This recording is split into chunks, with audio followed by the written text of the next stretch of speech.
Monsieur l'inspecteur, nous sommes très ravis de constater la qualité de la collaboration qui existe entre l'administration scolaire et les organisations de la société civile, en particulier ici la COSYDEP. Je pense qu'aujourd'hui le partenariat que nous voulons le recommande. Donc il est important aujourd'hui que des questions éducatives soient gérées par l'ensemble des acteurs, qu'il n'y ait pas d'exclusion et qu'il y ait une synergie dans la réflexion. Et c'est cela que nous avons en tout cas constaté, c'est les échos que nous avons reçus de Amidou, qui est le coordonnateur régional.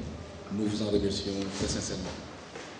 Je suis venu avec un message très clair lié à un petit bilan que nous pouvons faire à travers l'avènement de la COSYDEP. Vous savez, la COSYDEP, c'est une coalition qui est très jeune de par son âge, mais qui a cherché à s'imposer de par la qualité de ses contributions.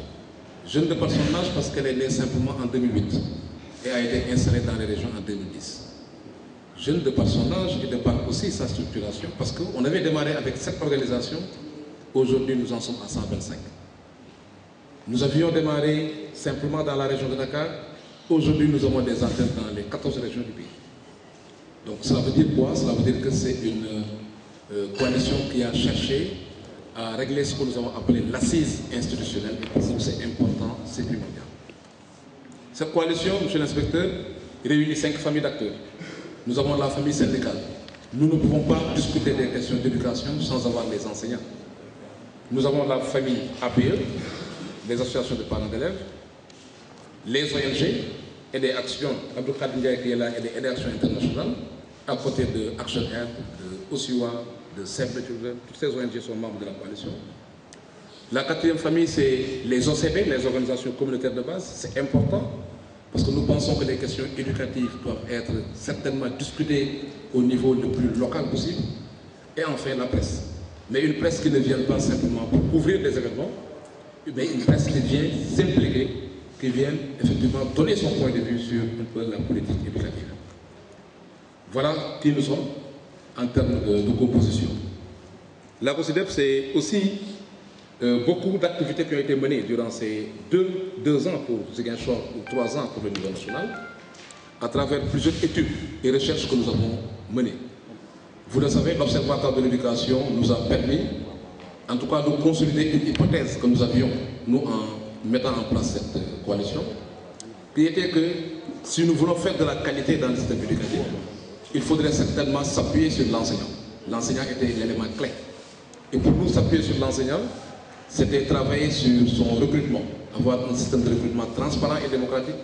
Voilà ce qui avait justifié toutes les actions que nous avions menées contre le quota sécuritaire. S'appuyer sur l'enseignant, c'est veiller aussi à ce qu'il y ait un temps d'apprentissage conséquent.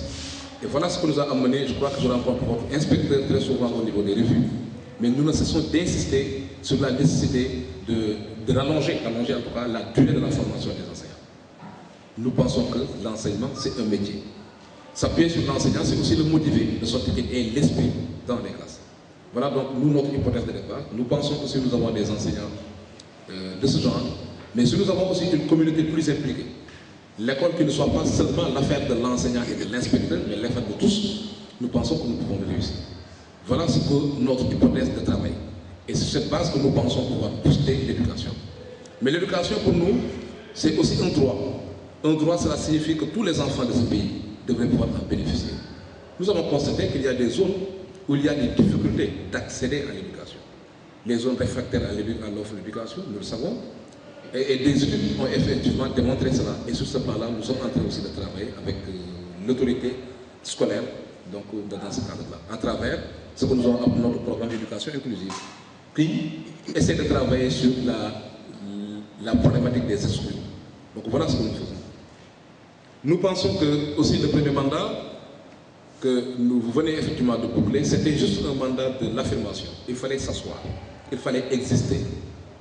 Et nous demandons à ceux qui seront mis en place ici pour exécuter les activités que vous allez retenir à travers un plan d'action, qu'ils s'acheminent vers ce que nous avons appelé la confirmation. Parce que nous, au niveau national, nous travaillerons à renforcer davantage les interrégionales. Donc le prochain mandat, ce sera un mandat de la confirmation, mais aussi un mandat du renforcement vraiment des antennes régionales. Il l'a dit, le coordonnateur régional, aujourd'hui nous sommes réunis, mais dans un contexte assez particulier, avec les turbulences que nous avions tous connues, les crises cycliques que nous connaissons à travers ces grèves d'enseignants. Et je pense que tout le monde avait suivi un peu le rôle de médiateur qui nous a permis aujourd'hui de dépasser et d'anticiper sur beaucoup de questions. Et nous pensons qu'il faudrait, au-delà de devoir sauver des années scolaires, travailler à sauver le système éducatif. Et c'est ça qui nous a amené à continuer à mener un plaidoyer pour la tenue d'assises, qu'on peut appeler états généraux, concertation. Mais il est important, enfin, après 31 ans après la fin du PDF, mais après l'installation, le changement du régime politique, il est important que l'on puisse s'asseoir et que l'on puisse diagnostiquer et en fond pour voir un peu où se trouvent les maux du système. Et ça, nous sommes persuadés que le Sénégal a des techniciens, a des personnes de qualité pour le faire, mais nous le voulons. Nous voulons aussi que le processus soit populaire, soit démocratique et dans une approche ascendante. C'est ça qui nous a amené à leur donner des kits d'entretien qui les ont amenés dans plusieurs villages, ici à Ziguinchor comme dans les autres régions, dans plusieurs quartiers, à interviewer aussi des autorités. Et sur cette base, nous allons nous acheminer vers en tout cas la rédaction ou l'élaboration des livres blancs qui sera notre contribution à ces probables assises. Donc voilà ce que nous sommes en train de faire. Voilà le message que m'a transmis le conseil d'administration et que je devais faire.